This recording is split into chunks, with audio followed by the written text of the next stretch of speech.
YouTube is just the best place to like really showcase who you are as an artist. I just think the state of the industry right now is super scary for a lot of people who are even in it right now. Like the cost cutting, and it's only gonna get worse. It's, you know, it's gonna be really hard to find jobs in the next few years. Right now it's just this competition between big screen and small screen, and if you're creating for small screen, you're making the money right now. A lot of people want to go in for the brand deals or like the monetization, but like if you put the people first, all of that will come.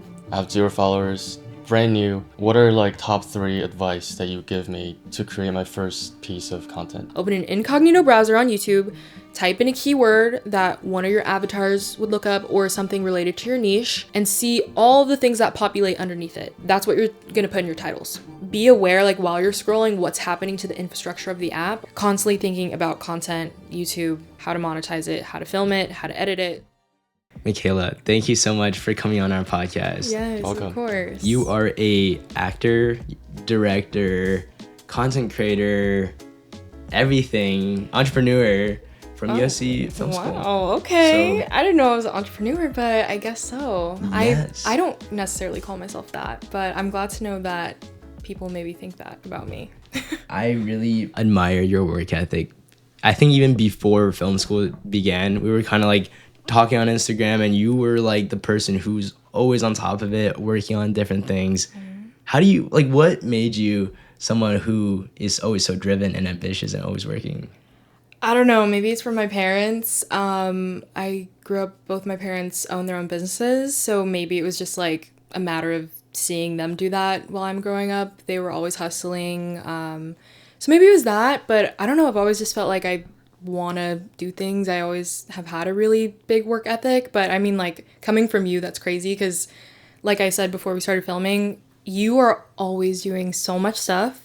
I feel like compared to like all of the other production students, like you're juggling like 8 films at a time. Like all the things you do outside of school and then in school, it's really a lot. And then this podcast, like it's really impressive to see.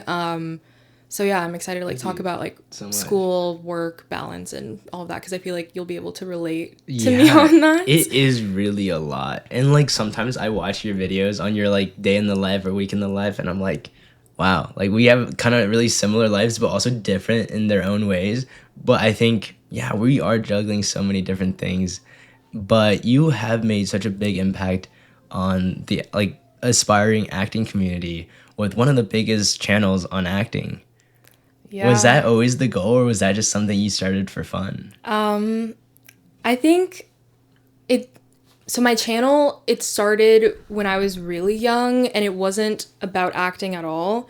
I made like comedy skits like back in middle school. So like I would go around my middle school with my iPhone, and I would be like, okay, like guys, I want to film this little skit, like come in over here and then just say this, and like we'd film, and I'd like tell them things to say on the spot. And that's like stuff I would do with my little brother like when I was really, really young, like filming on my iPad. I feel like that's every like film kid story, like, oh, I was like on iMovie like filming things, but like that's kind of how it starts. And so I was doing that, and then my acting career kind of started gaining traction just outside of like the fun videos that I would post online.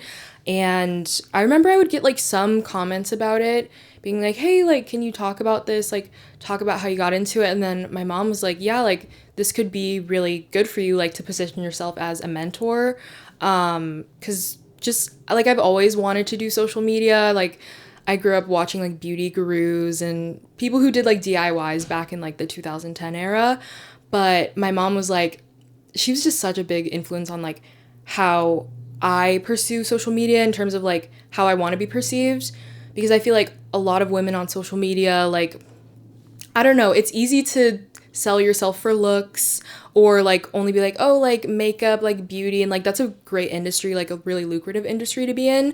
But my mom always taught me, like, never rely on your beauty, always rely on your brain, because that's everlasting. I mean, beauty fades, you never know what could happen. Get in an accident, your face could be changed forever. But if you really lead with your knowledge, that's how you're going to have a longer career in anything you do, and whether that's creative or through mentorship. So that's kind of the direction I took with my channel after like getting a few comments about like acting and stuff. And so I just started sharing things and making fun videos, and it took off. And yeah, I guess a lot of people now know me for acting, and now they know me as sort of this person who's pursuing other aspects of the film industry with writing and producing and directing and all of that stuff that hopefully I'll get to do in the future. So yeah, it's very interesting, but definitely publicizing all aspects of this journey in Hollywood for sure. That's awesome. And how did you go about applying to colleges? Because you're in the film program and not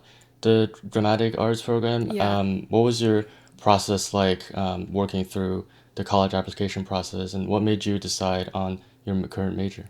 Yeah, so I feel like all high school, I never even thought about college. And I didn't have parents who were sort of like pushing for me to go to college, only because they didn't. Like, I'm a first generation student.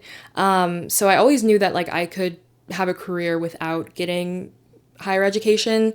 Also because like I was actively working in the film industry, like working on different shows. So I knew like I could go without college, but I think it's because of my time on set, like just reading scripts, also like for auditions and stuff. I was just so like captivated by writers, and like I would read drafts and I'd be like, oh my gosh, this is really good. Like I want to talk to the writers on set. I want to ask them questions. So that's what I would do whenever I worked or had the opportunity to work. And then also like when I'd get audition scripts, I'd be like, oh, like this one's poorly written. And like I started developing my own taste just from years and years of reading material, like thousands and thousands of audition scripts, like over the past like 10 years of my life. And so I just started writing like on my own when I was 13. And I was like, man, like I really want to show my ideas to people, but I feel like I don't necessarily have like I want to put my best foot forward. And, you know, if I have industry connections from working on shows, I don't want to give them a bad script and then they're like, okay, like I'm not going to read any of her work. So I was like, maybe it's worth it to go to film school just so I could really develop my craft in that way. I had already like done that with acting after just like auditioning, working with directors on set. So I sort of got like that like hands-on experience. And because writing is like, I don't know, writing is different. Like, especially if you're 13 wanting to be a writer, nobody's going to put you in a room to learn. Like, it might be easier to go to school, and like USC makes it really cool. Like they have workshop style classes with professors and all this stuff. So it sort of is modeled after traditional writers' rooms. So I was like, okay, like I think USC might be the answer. But when I was applying to schools, I really saw myself as like a production girl, mostly because of my YouTube experience. I was always like the one-man production doing all the things, and so I was like, okay, like if I'm applying to film school, like I need to apply for production. So I applied to basically every school with first choice production, and I only applied to one school for screenwriting, and that was USC, and that was my second choice. And thank God I did that, because like I don't think I could do production at all. In fact, after years of like working on set and then also like being on like some student sets, being on set is so boring. Like also like the crew productions we had to do like for 290, like I did the little slate thing and I was also doing the lights. That was so boring. Like you just sitting around set. Like it's fun when you're the talent, because like you just go to your trailer, like you chill, but it is very much hurry up and wait. A lot of like setting things up. So like I don't know, I'm really happy that writing found me, and I feel like the stars aligned with like me getting into USC for writing, and also it being like one of the top film schools. So it just affirmed for me like, yeah, all the work that I've been doing solo with writing and all of that, like it led me to being accepted into a super prestigious university. So I have to be somewhat good, and I accepted, and yeah, that's my like application kind of story. That's awesome. You know, a common trend I noticed with a lot of our guests is they started getting into filmmaking because they wanted to be a YouTuber. Really? And yes, it was That's really crazy. funny. Some of the most talented movie directors I know we've had on the show, they were like, I started, you know, in 4th grade wanting to be a YouTuber, and now I'm at, you know, USC Film School. So like, what do you think is that path that doing YouTube and social media unlocks for creatives like movie directors?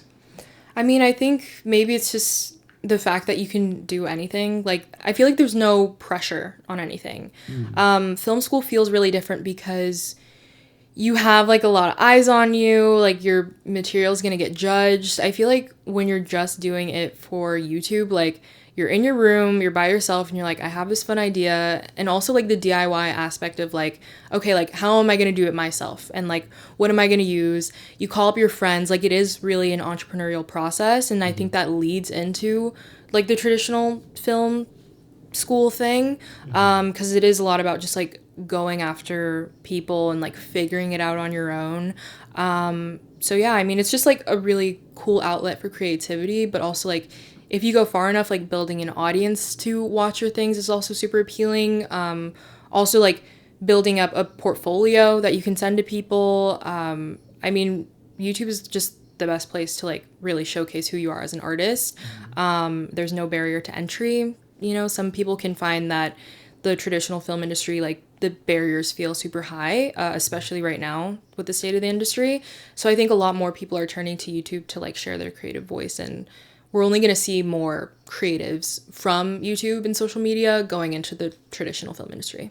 Yeah, no, totally. And, you know, it's really cool to see that pipeline because, you know, like you said, the film industry is not super accessible to everybody. And now with social media, it is. And it's just so cool. And it is inspiring a lot of people to be more creative as even a middle schooler and get into film. And I'm actually curious because I know a lot of people, like there's two approaches to YouTube from what I see. One is they crank out a lot of videos really fast, and other people, they spend like months on one video to make it perfect. And from your experience growing a channel and audience, like what do you think is the right approach?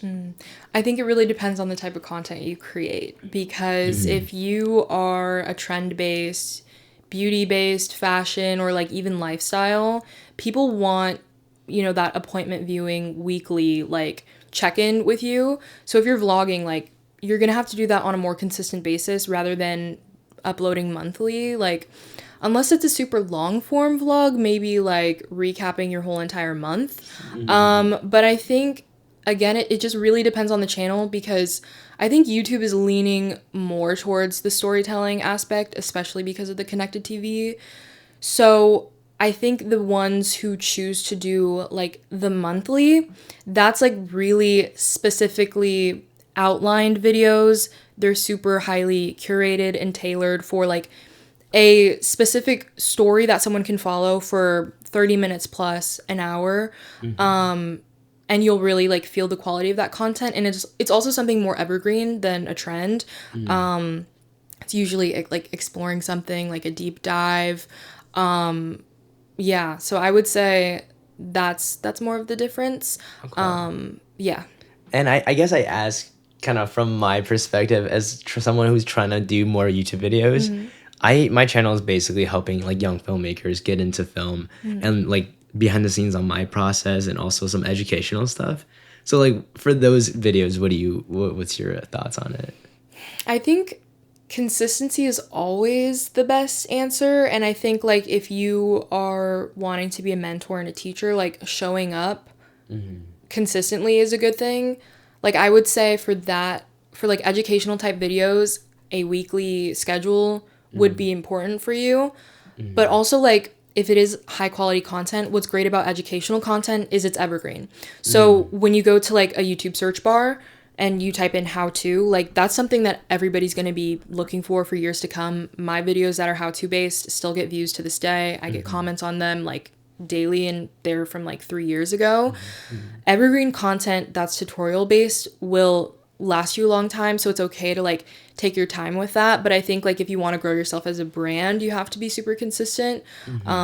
Try for a few times a month. For me, it's even really hard to be consistent. Like I've implemented editors and things like that, but even just like finding time to film with like finals and midterms and just weekly assignments and writing pilots and blah blah blah, like it's a lot.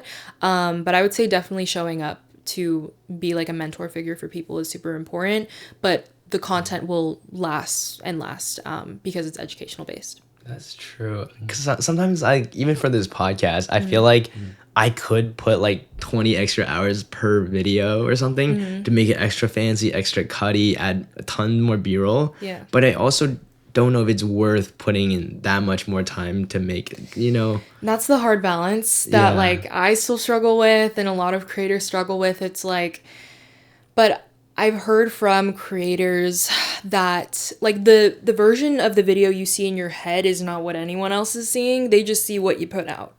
So it's Right. like it doesn't have to be like this perfect thing. Like in fact, some of the things that you might feel are super necessary, someone might not even just notice. But I think if you have like standards for quality, then like stick to that. Like if you want to be known for that and you want that to be part of your brand, like make that a priority.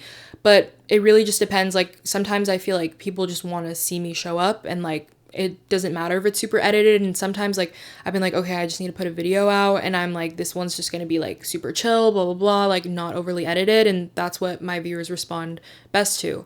So you never really know. I think it's just like feeling out what your audience wants. And yeah, but that is definitely a harder balance for sure. And going off of that, like, how did you figure out how much content to put out on a weekly or monthly basis?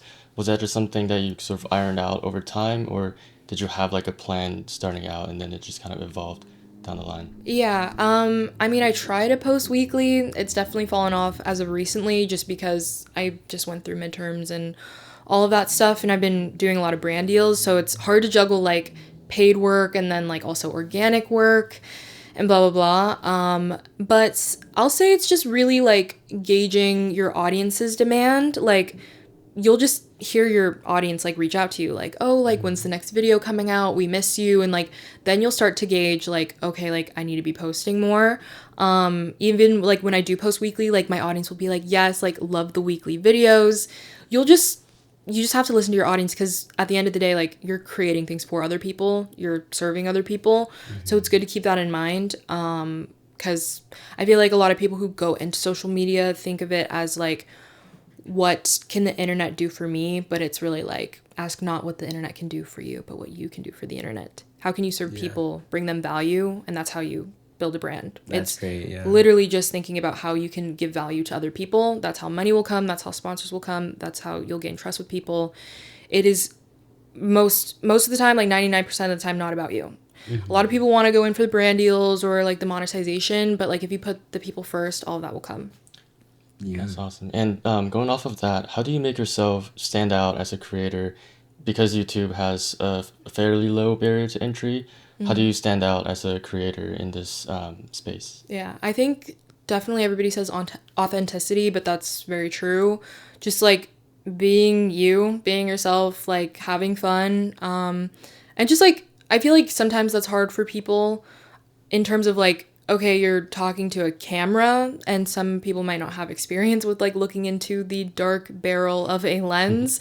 And like people are like, just act like you're on FaceTime, but it's a little bit weird to just talk to no one. So I think practice makes perfect, and like just getting used to like talking out loud. So that's one thing. I also think another way to stand out is by branding yourself with like a signature font or like your thumbnail style, just something so people can identify like, oh, this is a video from Jiyoung, or Richard. So I think that's super important. Like I have a consistent font throughout all my videos, and also like the framing of my shots and like my thumbnails are pretty consistent. I don't really change up like the fonts or like positioning too much, because I don't know, I just like seeing a channel page that looks like very consistent in aesthetic. So that's just a personal thing. But I think another way to stand out is probably just like diversifying like the type of content you're posting on the platform. So for YouTube specifically, they're really pushing shorts right now. So you can post shorts like on Tuesday and then like maybe a longer form video on a Friday, and like separating that out so you're reaching more people on the platform. And what's also cool about shorts is you can have a short that maybe pertains to like the video you made in a long form sense as like sort of an advertisement for that video. You can also link like on the short the long form video, and they can just tap it right there like on the screen, and it'll take you to that video. So I really like doing that, but I would say like definitely the way to grow right now is short form. I think like that's the way to break through all the noise, and then using the short form to push towards like your longer form videos, having people fall in love with your personality, because I think the true relationships get built in long form, and people like it. I'm curious because when you say build authenticity and like showing yourself out there, it to me it's like a lot of like vlogs and stuff. But when I like for example like the educational stuff, like how do I as a creator like show people my authentic self like through just teaching them how to do something? That's a good question. I think it's like just finding aspects of like who you are. Like it could be in the structure of your video or like how you describe things. Do you know who Mike Israetel is? I don't know. So he's like a fitness influencer, is like weird to say because he's older and he has like a bunch of degrees and he's a doctor. But he makes videos and it's just like educational content about fitness, bodybuilding, nutrition. But wow. he is insanely popular because he's super funny. So like Okay. he'll make these like really crazy like jokes and stories and embellishments of like what he's talking about. Like he'll put his educational terms in other words. Another way to like be authentic to you is like if you really like editing or effects, like add that into like your content. I remember when I was doing more educational stuff, like I would have graphics and I would like, I'm thinking about the one video where I did like how to break down a script. Like I would just do overlays and I would like, when I would give like an example of like action lines or like how to do something cool, like then I would set a scene and like I would be like interior blah blah blah, and like I'd have like me with like the background and like the scene was coming up like visually.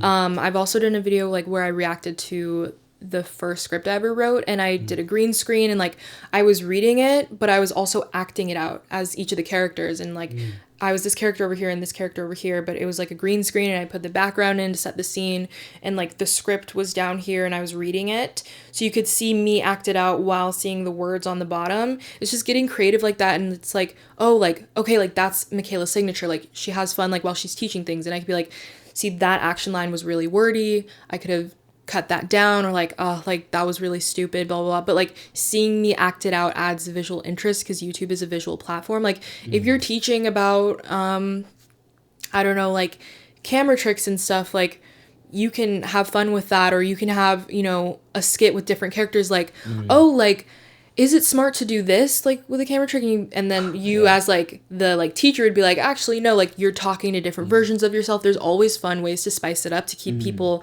watching throughout the entire video. It's all about just getting really creative. That's a good point. Yeah, being like fun with it, I think would add a lot. Yeah, and whatever's like natural for you. Like if, because Mike Israetel, like he has pretty much no effects. It's mostly people find him entertaining because of what he says. Sometimes it's just like really crazy. He's self-deprecating and people like that. Like it's just one shot and he's just saying stuff and it's very entertaining just because of who he is. He's really expressive, and that could be your signature. You know what I mean? So it all depends on like what feels natural to you. Gotcha.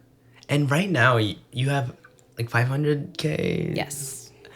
Do you remember when you had like only 5,000 subscribers?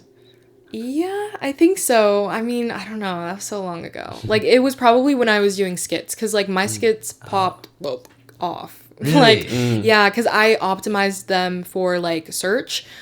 So, like, the skits would always be based on something that, like, was super searchable for, like, my, like, audience that I wanted to reach.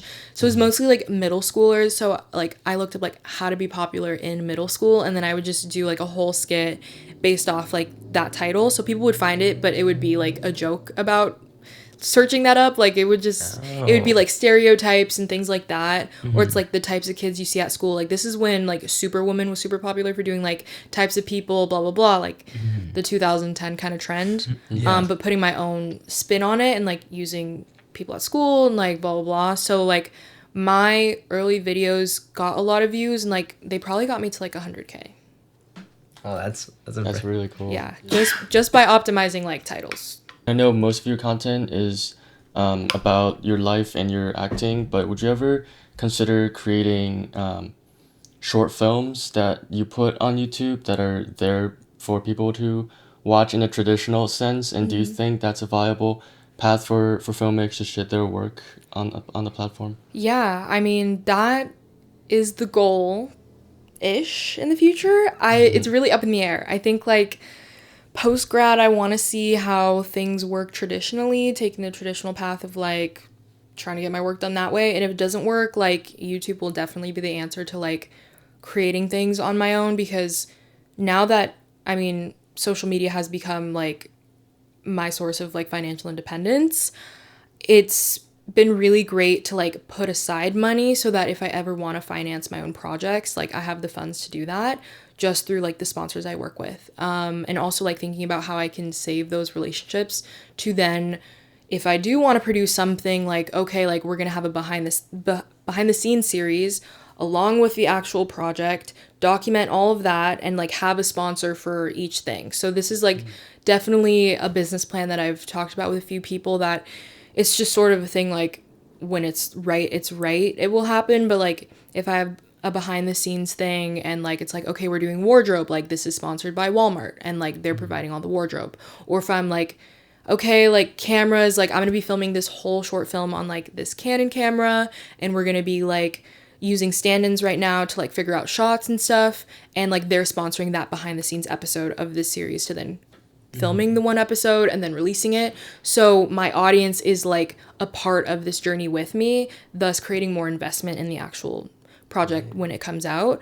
And I also do like, I have connections to Adobe, I have connections to Canon. These are people I've worked with in the past on sponsorships.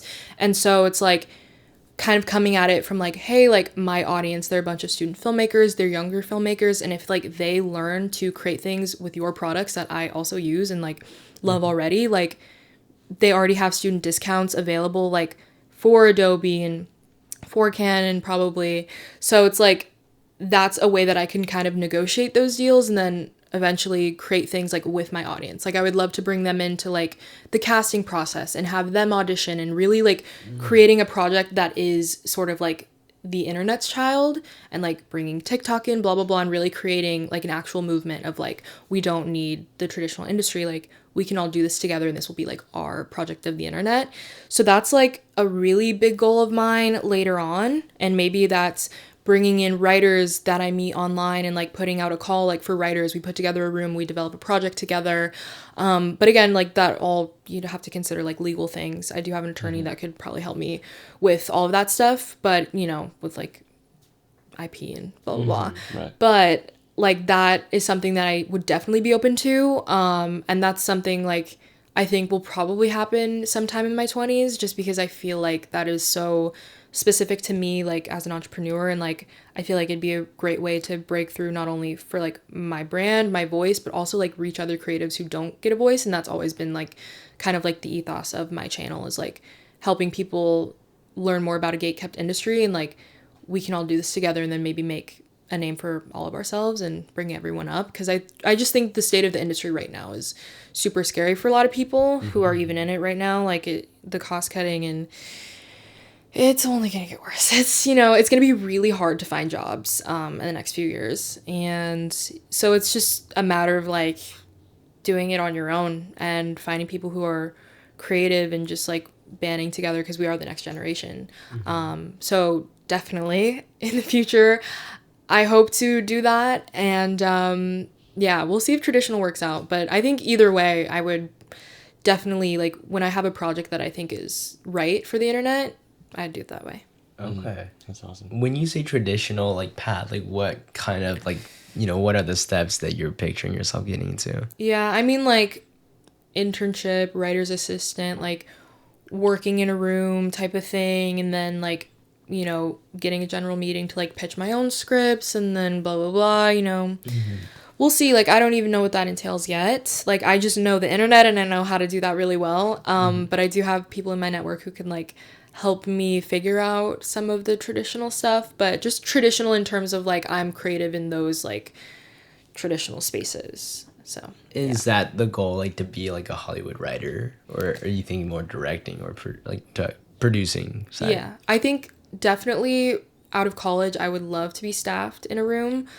Just like working with other TV writers would be amazing. Like that'd be so cool.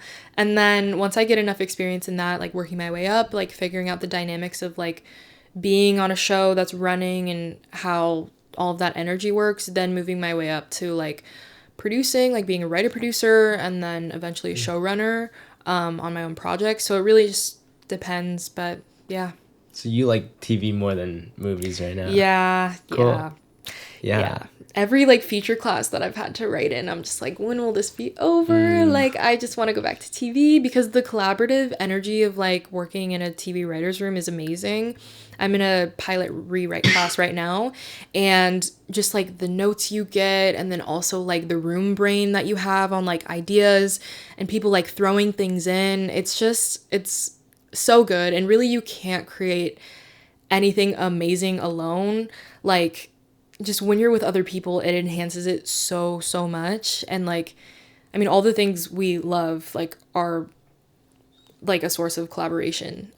So yeah, it's just TV's where it's at for me.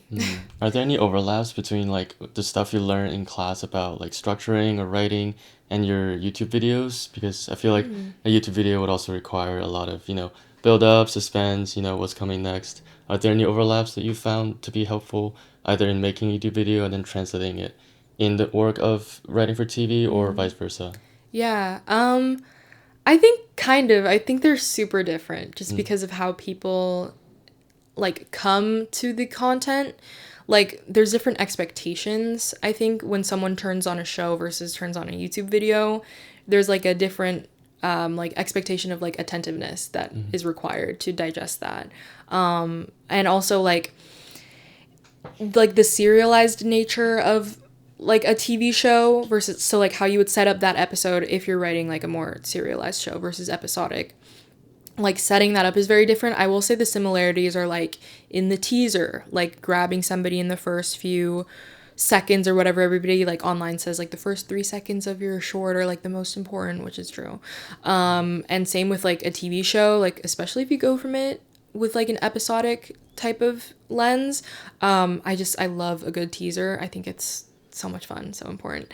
So like, definitely I always make sure to have a teaser in my YouTube videos, and I always have a good TV teaser when I'm writing my pilots. So yeah, stuff like that. And then just making sure there's a story there, period. I feel like even when I do have my vlogs, I'll try to put a story twist on it. And if you've seen my videos, I'm sure you've like seen how sometimes I make things dramatic or blah blah blah. So yeah, definitely, I don't know, it's just like part of how I think about it. That's great. Would you, because I saw you had a video, it was like a year or two ago, about how you quit acting. Is that still a thing? Like, are you not acting, or? Yeah, so when I posted that video, I like took a break, and then I started up again this year. And then recently, I haven't talked about this online actually, but I recently dropped my manager and my agents for acting. So now I'm fully not acting anymore. I just personally, like, when I've had people that I work with like ask about my 5-year plan, it's always like, oh, like I want to create things with like the internet, with my audience. I want to like I told you about that business plan, I want to work with sponsors. Like, the money I'm making on social media now is like, compared to like, I mean, the 9-10 years I did acting, like I made all of that in a year, like more. So it's just like, really, I mean, right now it's just this competition between big screen and small screen. And if you're creating for small screen, you're making the money right now. And the bigger screen people are losing money. And that's just what it is. And it's always kind of going to be that tug of war in a way, until I think the industry can like figure itself out in terms of who's running it. Because I feel like it's crazy how the same people, like back in the day, like it was like people in their 30s coming in to run these studios, and those same people who came in then are still there. And there hasn't sort of been this churn to keep up with it. Right. I don't know if you guys listen to The Town or anything, but do, do that to just keep up with like everything that's going on. But it's just like, we need newness, and also like I've been doing it for so much of my life, and I feel like this is exciting right now, and like figuring out who I am outside of that is interesting. But it was definitely hard. Like, it was a big identity thing, like something like growing up, going to parties, like, oh, like you're that girl who does like the shows, oh, I watched you on TV, blah blah blah, and like having that be your identity for like the past 10 years of your life and then having to like cut the cord on like people who represented you, or even just having the option to go back. But every time I would turn on the camera to do a self-tape or like even get an audition email for like some really great projects, I was just not excited. I was just like dreading it, and it had been like that for a few years, and I think like I was finally at the point where it's just like a culmination of too much like social media work, too much schoolwork, and then also like acting like auditions. I was like, I just need to cut the cord. Plus I hadn't been working for a while just because I was prioritizing other things. I was like, yeah, I don't need this on my plate. And I think like if I really say that I want to be an entrepreneur, a writer, and someone creative behind the scenes, like I need to focus on that, because I already separate my energy in way too many places. So yeah. How do you, like, where do you think you learn the most to be a, first of all, a content creator, and where do you see yourself learning the most to be like a writer? Just through doing it. Like that's the best way to learn. Like just do it and get feedback. Do it and get feedback. And get notes, be receptive, be critical sometimes. Yeah. You know, not every note's a good note. That's why you get notes from a lot of people. Right. And then do it again and keep going. I've been doing YouTube almost as long as I've been doing acting. Basically my whole life, that's all I know. And now everybody, like now I see everybody hopping on that bandwagon. I'm like, damn, like this was my whole childhood, and I'm so glad I started early, because it's like I've been putting in the work basically my whole life, and like I don't know anything else other than like constantly thinking about content, YouTube, my life, how to monetize it, how to film it, how to edit it. That's all that goes on my brain like every day. That's like, I don't know how to operate without it. Like even when I was doing acting, I was like, okay, how do I monetize this career? Through filming it, through editing it. It's just, that's been my life, and now I feel like a lot more people are doing that. So I don't know, it's just like all I've known. You just got to do it. Like that's really it. Yeah, no waiting. And going back to the getting notes part, how do you identify the good notes from the maybe not so great notes? And there are a lot of noise on the internet, as you probably know. And how do you go about, finding the critical responses and then really incorporating it into the more in an organic way rather than, sacrificing maybe your authenticity? Yeah. I feel like I get more notes. Like if I get notes online, it's more so like post more. And then I feel like when I said notes, I feel like more notes like in terms of writing and then like traditional filmmaking. And it really, I feel like it just depends on like how someone gives a note. And notes, like there's a really great episode from John August and Craig Mazin, Script Notes. I don't know if you guys listen. Been a listener since high school. But they have an episode called Notes on Notes, and I would highly recommend reading that, just like as a creative, like being in this industry, like figuring out the best way to phrase giving notes to other people. But usually like I'm most receptive to notes that really take in like the totality of like my story and sort of like the, like I like a mechanical kind of note, like okay, like I'm giving you this note because if you're trying to do this, achieve this theme, achieve this arc with the character, I think this and this will really like flow well with that, and it'll help you achieve that. Whereas like a note, it really just depends. Like I think if you're seeking notes as like a creative, like outline like, okay, I need help with this and this, like be specific, because sometimes people can get off track, and also ask them to give macro notes and then also micro notes. So overall large story structural problems, have those addressed over here. And instead of like someone just giving you notes, like nitpicky kind of notes where it's like, oh, I think you should change this line, or like blah, blah, like let's address like the larger problems. And then once we have sort of the whole structure figured out, let's go in at a scene level. It's really all about working macro to micro. Like that's just how my brain works. And I think like that's the best way to kind of like approach creative things, and address those problems. But it's all about like figuring out like what's a good note and what's not. I mean, sometimes like a good note is the one that really hurts. Like you're like, yeah, like, it's like, no, that's not a good note, but you feel some sort of way about it. Right. Yeah, it's probably a really good note because it's hitting you like in a certain spot. You know what I mean? And that's maybe something to like take a look at. I feel like just like creative instinct sometimes is enough to like figure out what's a helpful note and what's not.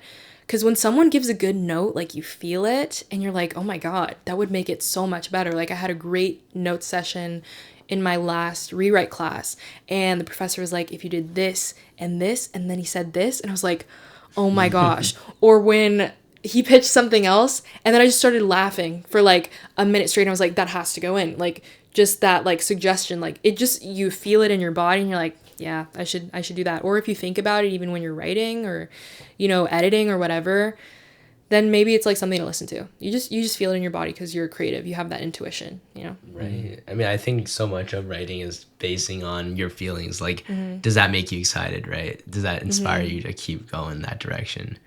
And also, back to some of the YouTube side. Like, when it comes to, like, monetizing YouTube, like, how much would you say is from just the ad revenue, like, percentage-wise for you? And how much is it, like, the other stuff, like brand deals and stuff? Oh, okay. So, like, in terms of like my whole social media, like how like the money I make on there, like the pie, like how much is like monetization versus brand deals. I feel like in the beginning it was definitely AdSense was most of the pie, and now it's like a very small sliver of Really? Okay. sponsorships. Yeah, I feel like if you know in terms of like back in the day with national commercials, I mean, people still make commercials now. But like when I was younger auditioning, like everybody was like, you need to get a national commercial because those pay so much money. And this was before like all of the, you know, social media advertising and stuff. But I mean, 5-figure deals, like really great money just to be in like a 30-second spot. So I remember like around town, like people were like, oh yeah, like they booked a national. So, you know, like we got that good check coming in. And basically like nowadays, flip the script. I feel like all advertising is pretty much on digital social media. And like nobody really pays for traditional commercials anymore when you have to pay a production company who has to set up trailers for talent, do casting, bring a crew in, blah, blah, blah. Whereas now you can get a bunch of influencers, pay out a smaller portion of what you would pay to produce a national commercial, and you get a lot more reach. And I feel like social media advertising is really dominating right now. Just because like it's so proven. Like nobody's watching you know those things, I don't know what they're called, but it's like where people try on the stuff and they're like, this is the outfit like you can wear, like call this number, like, you know, those TV shows that would like have that. I think there's like a there's a channel and it's just like for product. Right. You know what I mean? And then they switch to the next one and they're like, Yeah. this is a new thing. And then if you click off that button, then they get like a... Yeah, it's... Okay. I don't know what it's called, but maybe someone knows. I think I've come across it Yeah, at some point. But It's like old school, but like I feel like all advertising is pretty much on social media, but also like nobody consumes traditional cable anymore. Right. Which was advertising based. Now we're in streaming. Most streaming is subscription based. Now they're changing it because television is cyclical. Also, it's like you hit the plateau on subscribers. Advertising is always where it's at to have long-term revenue, which is why YouTube works so well, blah, blah, blah. And now Netflix is trying to be like YouTube, and it all goes in a cycle, right? But all that said, like advertising with brands is really great money, and it's basically every job is national commercial money. Yeah. Okay. So, but like doing the brand deals are like a lot better than just focusing on ads now as a creator. I think AdSense is like always great because it's stable and it's also like passive income. Usually in terms of like an ad, that's just a flat rate, and like over time, like you just have that money and it's just, you take the money and then that's the end of the ad. But if you have an evergreen video, if you have a tutorial based video or something that people really like and they go back to, you're gonna be making money off of that for years. I still make money off my old videos today. Gotcha. Wow, that's awesome. And earlier you talked about like how do you like stay ahead of the curve, because you know things are always cyclical and it's changing. A lot of times it is unpredictable. So how do you make sure that you're creating content that is relevant and is at the cutting edge of the current overall media landscape? And do you ever think about ways to experiment with things that maybe nobody else has tried before? And what was that process like for you? Yeah. I feel like in terms of staying relevant, it's super important to lean towards being personality based, because no matter what you're creating, whether it's trend based, like if you're trying to stay cutting edge, like on top of like what's coming out and trying to like stay like popular and sort of like, okay, like this is what's going on in the news, like doing that, or if you're doing like tutorial based and you want to do that for a long time and kind of like staying fresh with ideas, really just leaning on your personality will keep your viewers invested for a long time. So whether that's like talking about what's going on in your life, I mean, lifestyle is such like an evergreen avenue, but I think it's like, again, putting yourself at the forefront of whatever you make, because like people go to the internet for information, to learn, like especially in your case, and like the case of this podcast, like people want knowledge, but also like positioning yourself as like the person who can give you that knowledge, and like building that relationship is how, no matter where the internet goes or what happens, like your viewers will stay invested with you, and they're going to want to see like what you do. Because like I feel like I have gradually transitioned out of the acting sphere, and like I want my audience to know like that's in the past. So I don't know, maybe I'll do like one final update about like, because I haven't announced that I dropped my agents and managers and stuff. Maybe I will do that. We'll see. Probably just to close that chapter. I feel like it's always important to move forward, because I've seen some creators who still make the same content that they did 7 years ago. And sometimes I'm like, oh, like, that's a little bit like, I would feel kind of embarrassed to be stuck in that.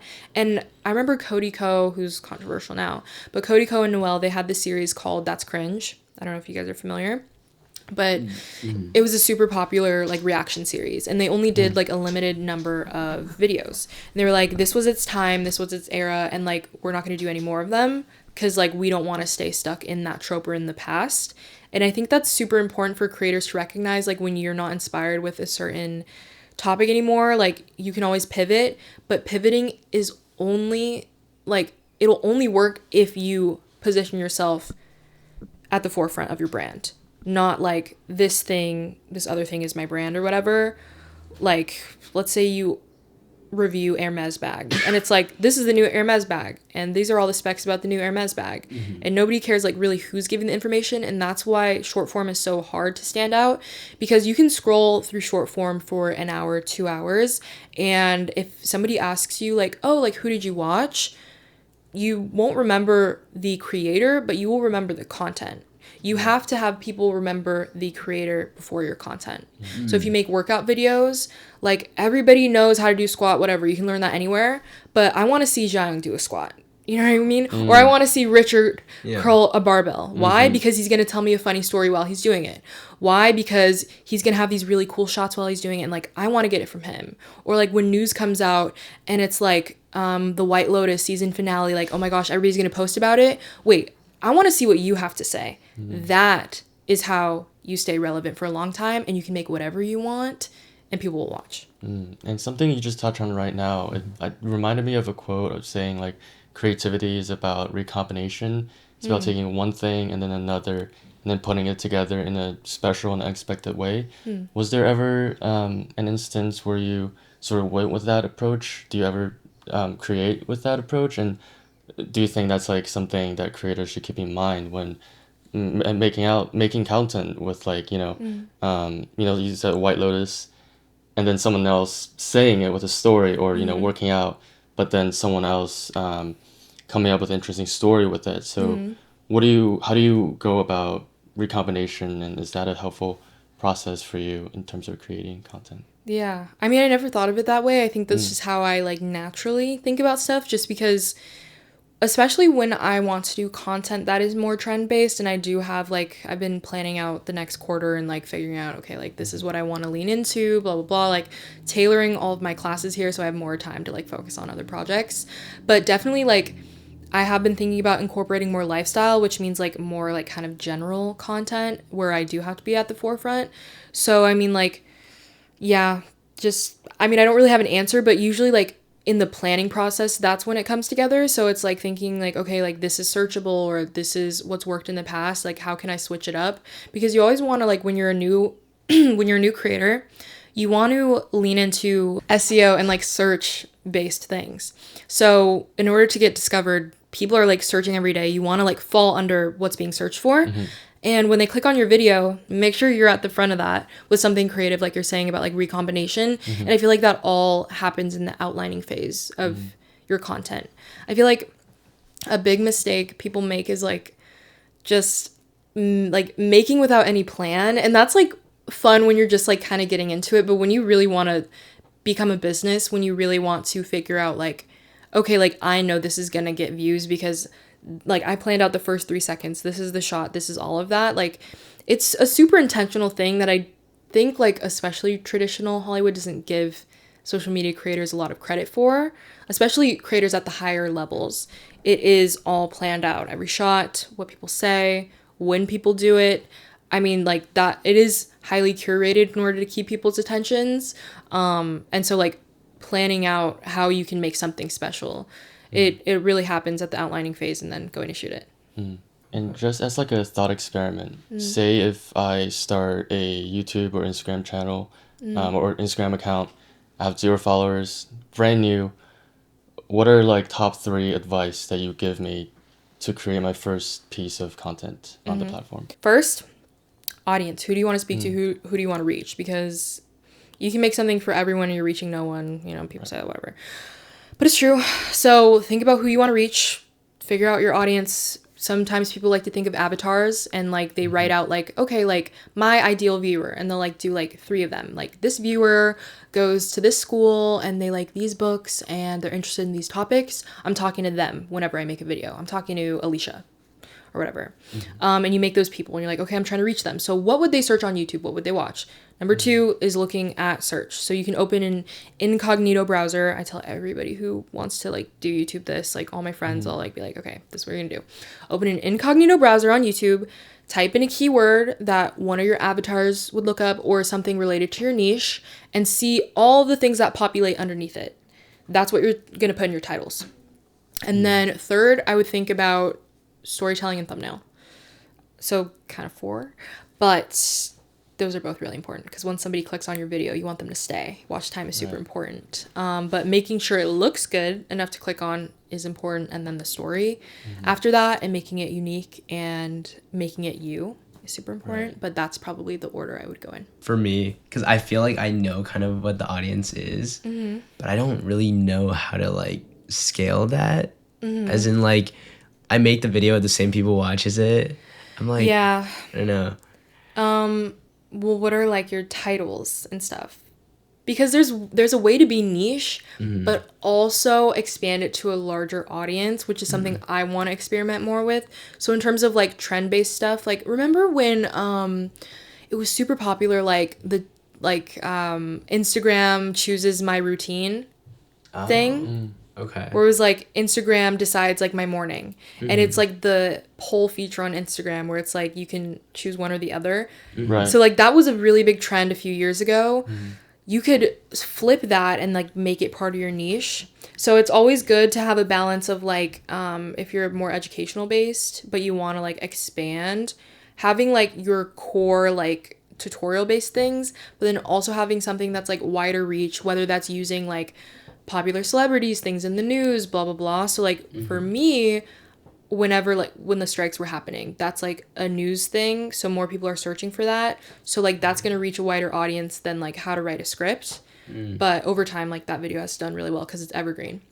So like think about the pillars of your brand.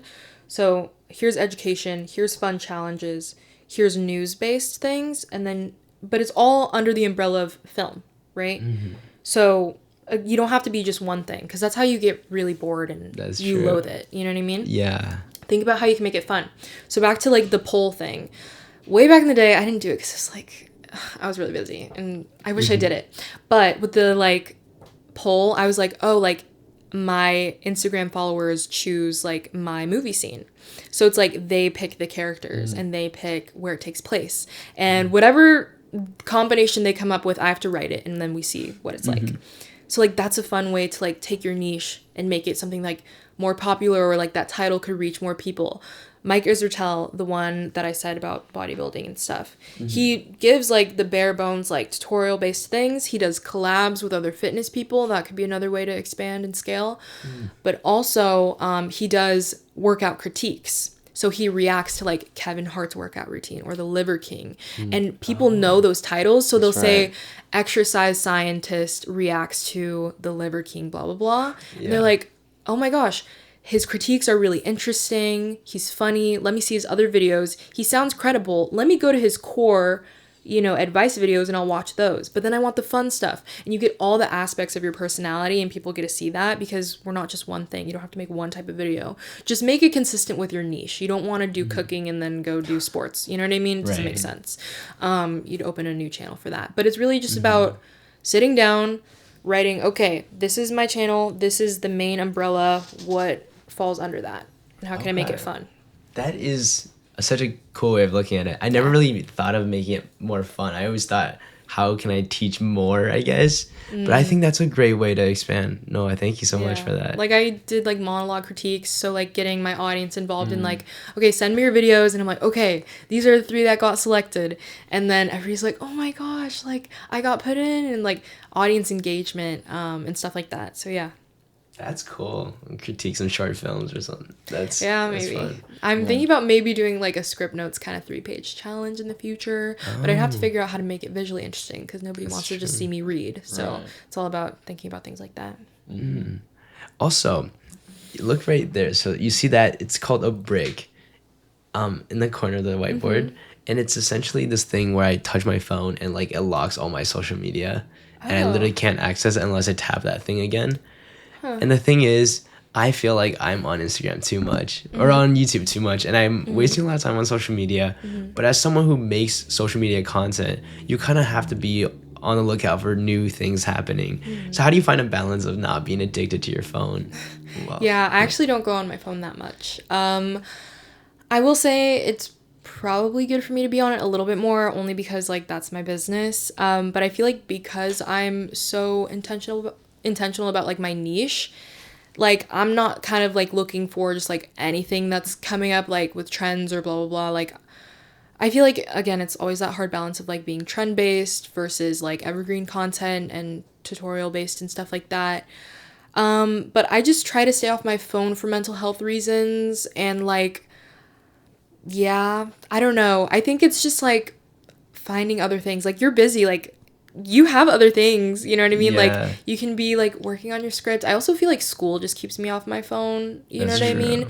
And whenever I do go on my phone, like it's always just like for a long time on Instagram specifically, it's not good. But also like Instagram, it actually like I rage quit out of the app like multiple times a day. Like I've hidden it on my phone because it actually makes me mad in terms of like the infrastructure of the app. Like when you open it, at least on my feed, usually the first thing served is a video, not from someone I'm following.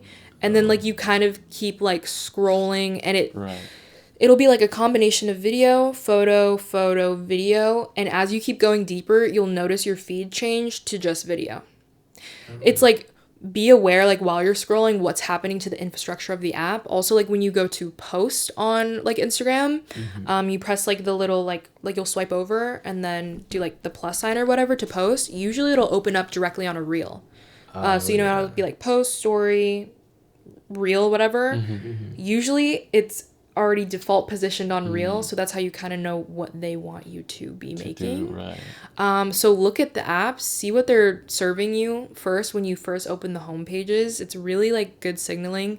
But I feel like Instagram just gives me like, I just don't like it because it makes me feel dumb. It's like, oh, you think you're pulling that on me? Like, no, I'm not like going into this like scroll thing with a bunch of people I don't follow. So then I quit out of the app because I'm like, now I'm upset. So it's like, yeah, I'm not a big Instagram person for that reason, and I'll just like be doing like my schoolwork or like figuring out other things to do. I will say like I definitely spend a lot of my time with podcasts, and then YouTube. YouTube is fun because you get to select the creators, and like that's the big difference between short form and then long form. specifically on YouTube, even though TikTok is pushing long form videos. If you didn't know, you want to be making longer content across the board, even Instagram. Okay. Just make sure the watch retention is good. So structuring it out and being intentional. But the difference is, like I was telling you earlier, when people are scrolling TikTok for however many hours, they're not going to remember the creator. But on YouTube, the infrastructure is set up so that you have to actually click on someone or search someone's name. They're put at the forefront. They also have like their own channel page. They can decorate it. They can, you know what I mean? So it's set up for building like a stronger relationship on a creator basis. That's true. How do you like pick what platform do you usually post on? Like, do you try just testing things out, or do you scatter them around? What's your approach to that? Post everywhere because you want to reach the most amount of people, but drive people to your main source of income. So for me, that's YouTube, their monetization. I have been noticing though that TikTok's monetization is pretty good. So I will probably be leaning more into that, but usually I just like to post everywhere and then at the end of the video or either like in the caption, push people to go to my YouTube channel, because at the end of the day, that's where you create like the stronger bonds with your audience.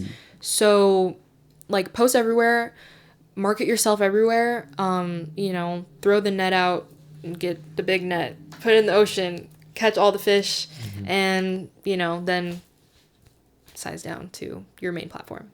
Right. Wow. That's so much like goes into this. Like, Yeah. And a lot of people I feel like don't think influencers are like super smart. I feel like a lot of people take them for granted, and literally the show I'm writing is a social media satire and I make fun of influencers. It's a thing. But yeah, I will say like it really just depends on the type of creator, but a lot of them are super intentional, especially at the highest level. Like you see like Mr. Beast talk about his process, like it's very, very intentional. Right. So yeah. Cool. I mean, you do so much things. Like you consistently get straight A's, which I am just so envious of. That's like so awesome. And you're doing your schoolwork, your health. Like, how do you balance everything? Balance, I mean, I'm still trying to figure that out. Some days lean more on other things than others. Things get sacrificed, but I always kind of live by the motto of like, what you don't sacrifice for, you're willing to sacrifice. And at first I didn't really get that quote. But then somebody put it like, okay, like if you don't sacrifice for the gym, you're willing to sacrifice your body. If you don't sacrifice for YouTube, you're willing to sacrifice your audience, the income you make, all of that. If you don't sacrifice for school, you're willing to sacrifice good grades. So things like that. I think it's obviously like making a priority list. Like the way I think is best for me is knowing my long-term plan and what's serving that. And so if like, I mean, believe it or not, like I've been like school, like I can chill on school. I mean, I still get good grades, which is crazy. But like I'm more so like, okay, I'm taking down the amount of classes I need because like YouTube is financially serving me and I think it long term will like keep serving me. Nobody really looks at degrees, even though this is a great school. Like, I mean, people will know the name and blah, blah, the network. It's still valuable. Like my mentor told me for like different places he's worked at, he used to work at Netflix, but they put aside resumes from like the top 4 film schools from the rest of the pile. So like there is some benefit to it. But like, it is a entrepreneurial industry, and also like if you're just good, you're good. If you have a degree, if you don't, if it's a good script, like somebody's gonna, you know what I mean? That's just how it is. So it's like for me, like school has kind of been pushed back. Like sometimes I'll skip classes just to work on brand deals or things like that. But it's just like knowing your limits, but also knowing like what's a priority for your long-term goals. And yeah, just cutting out things you don't need. Also, working out has been a really great way for me to just like de-stress, stay balanced mentally, like just good food and then working out, like really, really, really helpful. No, I mean, I see a lot of your week in the life videos. You're like making really healthy food and like consistently, I don't know, going to the gym and stuff. And like, what's your routine to keeping like healthy, My routine? I don't know, just like showing up, like even when I don't want to, because I just feel like working out and just carving out that little bit of time, like workouts for a lot of people suck. When you get fit, then they don't suck. But like at first they really do suck. But what's great about them, like, is if you're like weightlifting or running and you're like trying to meet a goal or you're trying to push a weight up, like that's all you're going to be able to focus on. And if you don't focus on that, the weight's going to fall on you. So it's like you have to mentally check out of everything else going on in your life and you're just completely present with your body. And as a creative, we are always in our heads thinking about what's going on with this. And wait, there's this thing I'm editing. Maybe I should rearrange it here. And we're walking and we're just thinking about things that aren't even in front of us. You know what I mean? And when you're in the gym, you just focus on that. And it's sort of meditative. So for me, like just like working out, playing music has been a great distressor because you don't think about any of it and it just like all goes away. So for me, it's a great way to get out of my head and into my body. Meditating every night has really been helping.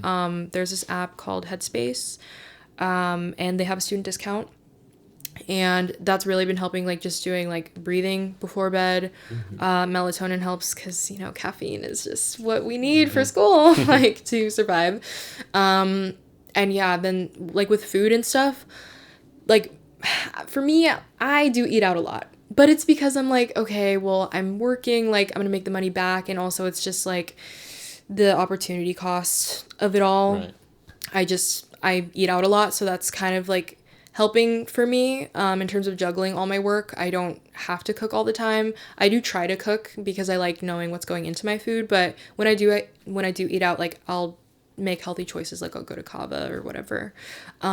So yeah, but definitely in terms of like when I have like brand deals and events, I'm like, I'm just gonna eat out because like I'm working on something that's gonna bring me more money anyway, and like this is in service of like something larger. So that's just something that I'm in a privileged position to do because eating out all the time is like not sustainable, but for me and my lifestyle it's super important. So I mean, you are, as someone so young, and you are making a lot of like revenue streams coming in. Like, how did you learn to organize that and like, you know, be on top of all that? Yeah, that's definitely a process. I do have a S corp, so I have a business that all my production stuff falls under. So like all of my sponsorship revenue goes through my business. All my services are through my business. And I do have employees, so like editors and my assistant. I also have legal. So it's just something like my managers have been great at like helping me in terms of like, okay, like maybe we should get an attorney. I have connections, blah, blah, blah. But like finding editors has been like a journey in itself just because I have really high standards of like content and things like that. And I still edit my videos like all the time too. It's just not something I can like let go of, but definitely it has been a help just for like being more consistent. So in terms of like managing all of that, like I'll like do payouts for people. I have QuickBooks. But it's definitely a journey that I'm on, and this year I really want to like lock in on understanding more about finances and also like diversifying my money. Like I have a lot saved up that I want to save for potential projects that I want to finance if it comes to that, but obviously I try to find investors and things like that because who wants to use their own money. But yeah, I mean, I just want to learn more about like investing and like long-term things. So it's just a journey. Like I was trying to take accounting just to like learn more about it. And I still do want to take accounting because I think it's super important for anyone to take because we live in a capitalist society. Not to be like, we live in a capitalist society. Like it's not a bad thing. It's just a fact. Like that's how it works. And you just need to know about finances because the language of everything we do, like, yes, we're in a creative industry, but it's also contingent on business. It's the entertainment business, and they go together. Usually business is a little bit ahead of the creative part. Yeah. So understanding both how finances work, accounting, all of that, I think is something I'm super interested in. Like, I potentially might continue my education just to learn about business. And all of that, it's just like so boring. But like if it was entertainment business, then maybe I'd be more excited to do it. But I think knowing the fundamentals of like managing money and like investing and blah blah is super important to me. So yeah, we'll see. That's a journey that I want to carve out more time for. Yeah. No, the other day I was looking at one of my friend's stories and she was like, I just edited a video for Makayla. Rebecca. Yeah, Rebecca, yeah. That's so cool. You know, building a team. Like, how do you go about like hiring people to work on your business and stuff? Just emailing, and it's also like usually people I know. So like we've been following each other for a while. We met at commencement and we had just been following each other. So just seeing like, you know, things, and then I DM'd her. I was like, hey, like I know you're at the film school. Do you know any editors? Blah blah blah. And she's like, oh, I edit. Blah blah blah. Here's my portfolio, and it just kind of starts that way. And then you see their work, and it's like, okay, like I have a video. Here's a project. Let's see if we can do it. And like a lot of communication through like Frameo. You know that? Yes. Frame.io or Yeah. however people say it. Yeah. And yeah, just like doing it that way. And, you know, before all that starts, obviously like negotiating like, okay, what's your rates? And like, here's my budget. What can we work out? And then revisions, that's an extra cost, blah, blah, blah. Invoice me 14 days, blah, blah, blah. But, you know, it's just kind of like that. Yeah. That's sick. No, I mean, I think it's so important to delegate people, like, when you can, you know, to Yeah. save on, like, what you said, the opportunity costs and stuff. Yeah. That's cool. Back on, like, film and stuff, like, what kind of movies are you more passionate about? Like, what style of movies? Movies? Or, oh, I'm sorry, TV shows. No, it's okay. I do love a good movie. I mean, I read, like, The Blacklist all the time. I guess that's not really, like, produced movies, but I love reading like features. They're just fun. Like it feels just like a little, I mean, I don't know, I guess an episode. They're pretty much the same length now. Like TV is long. Oh yeah. But the style I gravitate towards in terms of TV, I love social satires. I think those are like my favorites. So like A White Lotus, I love Succession. Something that I like but I could never write is Severance. Like very well done. I also just love like the rhythm and music of like traditional like procedural, but like procedural with a twist. So like Suits I'm really into right now. Just like the rhythm of the scenes and how like it sounds is so good, and like the dialogue. I love dialogue based shows and stuff. That's why I'm like, I don't think I could ever write like a Severance, because I just need dialogue. I also like things that lean more funny. I always thought I was like a drama writer, but as I write more, I feel like I'm leaning into comedy, but in the like hour-long format. So I mean, I love Entourage. That's half hour, but I love it. And then 30 Rock is one of like my all-time favorite shows. So I don't know, like a wide array of things. That's sick. You're like one of the first like TV person on Really? the podcast. We had an editor actually who wants to edit for TV shows, so I guess, you know, it is a lot of people like still into that. I've been watching The Black Mirror recently. Oh, okay. And I'm like really impressed by the creativity like all these shows have. It's that's pretty much features. Right. You know, they're like pretty structured much feature, but on a shorter features. length. Yeah. Is there like an anthology series without like a ending? Yes, yeah. Yeah, exactly. Yeah. That's true. Huh. But I guess if you're, say, staffed on the show, like 30 Rock, as a either writer's assistant or even just a staff writer in the writer's room, how would you then balance that part of your work and your creator part of your work on YouTube and Instagram and TikTok? Just figure it out, because it's Just like laying it that's out, just what I've done my whole life. Like even when I was working on sets, I mean, being staffed is probably more demanding because it's like you have to like clock in and blah blah blah. So I don't know. I mean, that's a question for when it comes for sure, but like maybe using weekends or whatever. I want to expand to like doing like more live events, not like in like, when I say live events, like not like an like auditorium or like a concert hall, but like I want to start a movie club and bring my audience in to like watch things and like maybe like have hoodies and merch and stuff like that. So I think just finding any way to connect with my audience, even if I am working like full-time somewhere. But I mean, really we'd have to see, and I'd also have to see like how much I'd get paid, because it's like, which one's gonna benefit me more? Like it's just a really hard balance. But also I feel like TV shows now, like 30 Rock is like very traditional, like 22 episode. TV shows now are a lot shorter. They run a lot shorter, and just like the room process of it all is just shorter. So I feel like I'd be able to work around it and stuff like that. Right. And talking about the state of the industry, I've seen a few of your videos on that. But what do you, because it is technically like contracting, right? Yeah. And it's harder and harder to get jobs. For the people who are still like, you know, wanting to do the industry, like what advice do you have for people who can, you know, stand out from the crowd to get those, you know, the few jobs out there? I mean, just kind of going out and doing it, and then when you have like a job interview, like showing like what you've created. Like I just feel like it's so much easier for people to like see your talent rather than just like telling people about it. So like you can tell people like, yeah, I know how to do this and this, but if like you show them, I feel like that's a stronger buy-in to like someone. So I don't have that much experience with like traditional jobs, to be honest. Like I've always worked for myself.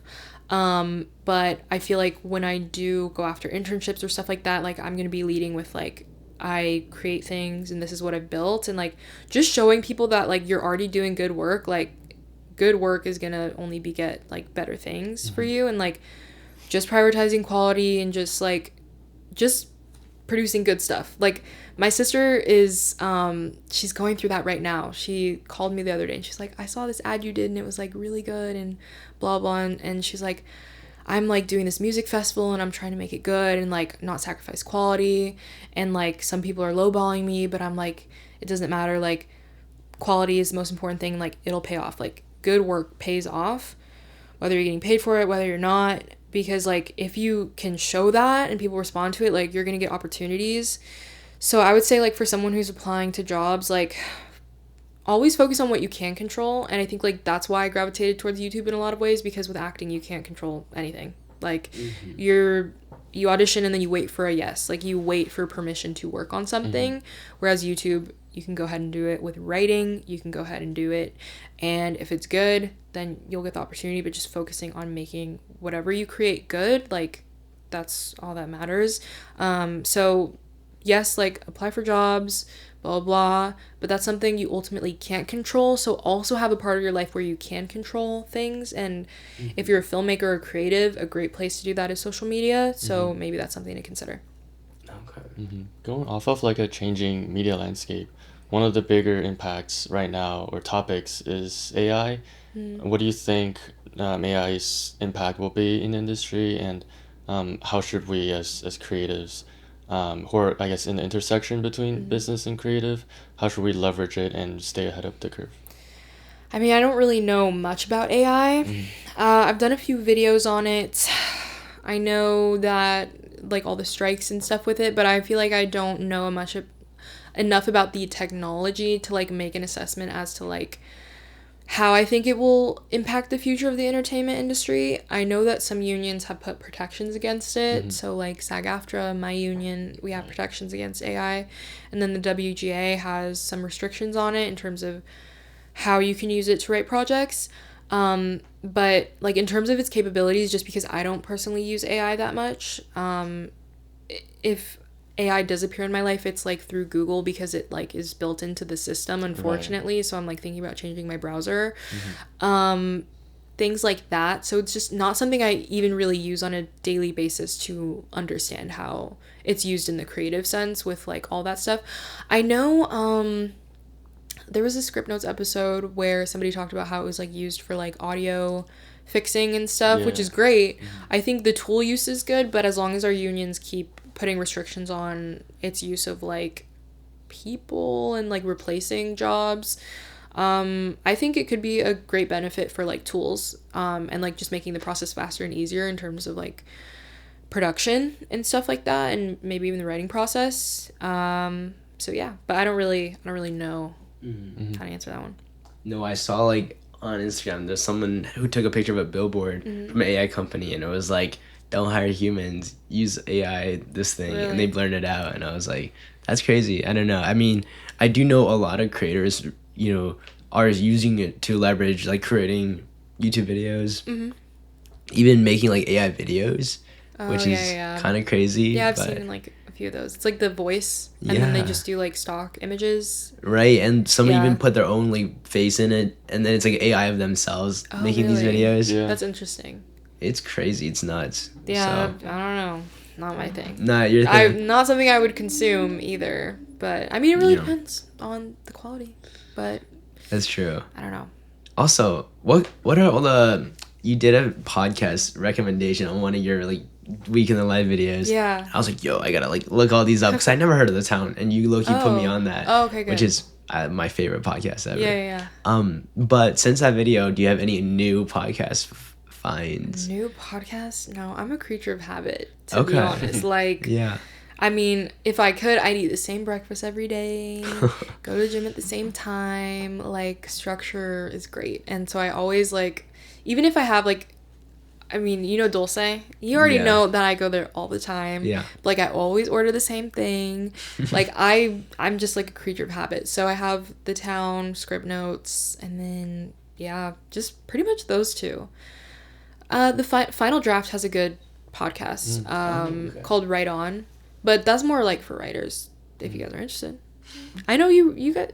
Do you write? I do, yeah. I mean, you're in CAM, so you definitely write. Yeah, but... I'm actually in 409, just like intro to screenwriting, and we're like doing the 10-pager right now, or 30-pager. Okay, yeah, that's so it's cool. like a 30-page like full screenplay. Oh, that's cool. But yeah, if you're looking for a podcast, there's this one called Hollywood Gold, and it's about more like on the producerial side of things, like how the substance or Honora came to be from like inception to finish distribution. I like so that. that's something. I didn't even know about that. Yeah, I'll listen to that. That'll be interesting because it kind of combines like every element. Like it goes into distribution, goes into writing, goes into like how the script came to be and how it landed on like certain people's hands. It's a really interesting. I like that. Yeah. Okay, cool. I'll That's listen to it. that. Hollywood Gold. Yeah. Okay. No, ever since I started this podcast, I've been just like diving so much into the podcast world, and it's been really fun because it is so different than just traditional like, you know, YouTube videos. It's like super long form, and it's like you really dive and get to know a person. Yeah, but definitely it is also the YouTube world right now. Podcasts. That's like the thing that's most played on YouTube right now are podcasts. So really? definitely put podcasts on YouTube. It's Gotcha. I mean the podcasts are doing better on YouTube than Spotify.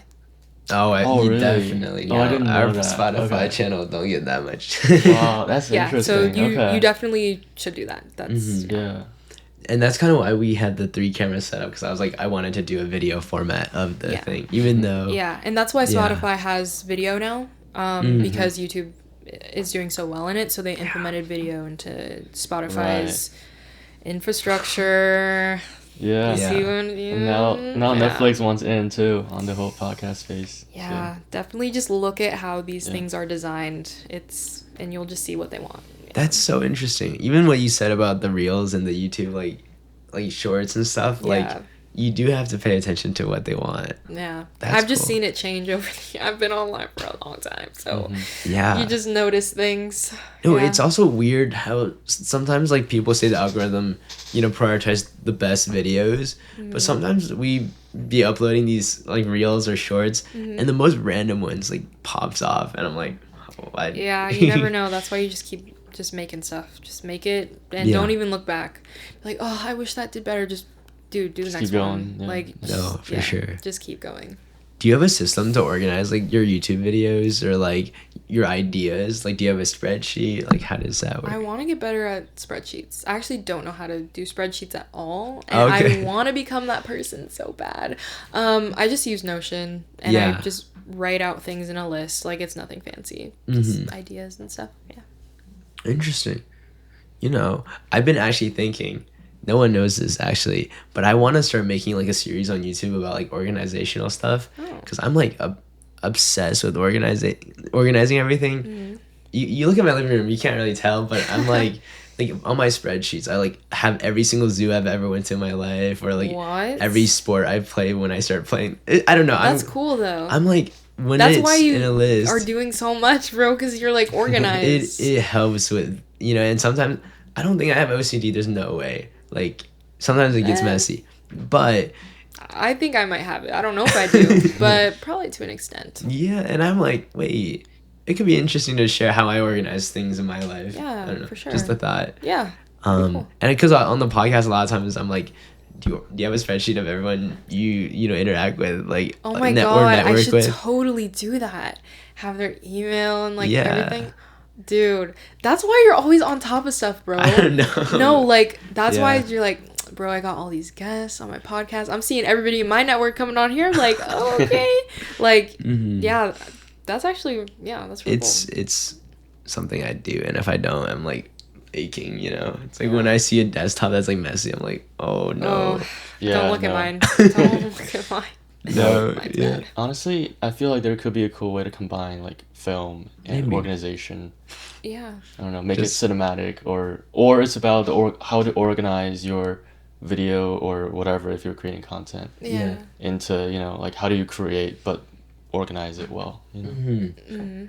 We have this friend who just started a YouTube channel recently, and he blew up like third video in because of how good the storytelling like Tom is. Oh yeah. Like his editing style is like insane. I'm like, but he spends like a month or more on one video and like Yeah.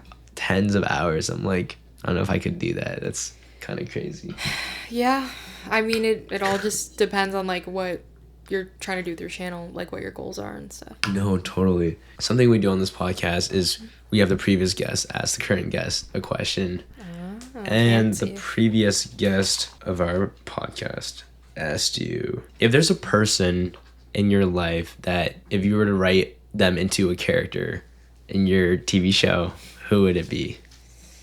Oof, probably my mom. Aw, Because okay. I don't know about aw. Like Oh, we no? have- Okay. Well, yes, aw. I love my mom. Okay. Okay.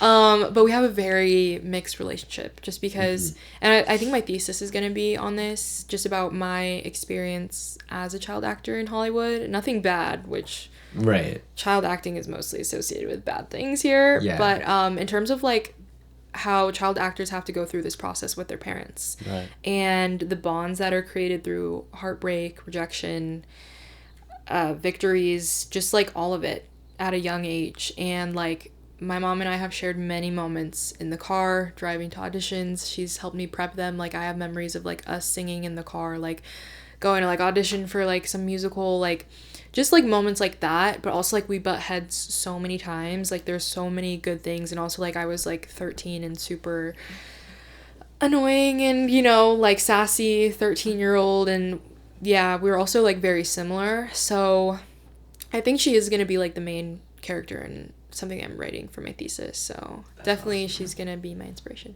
That's awesome. Great. Yeah. And do you feel like you model a lot of your business ethics, or not ethics, like drive and ambition after her? Yeah, I see a lot of myself in her. That's awesome. And I feel like, yeah, it is true. Like a lot of, like most of our parents and families are the thing that made who we are today. And I think, you know, I'm grateful for that, at least for me. Yeah, me too. That's awesome. And what is next for you?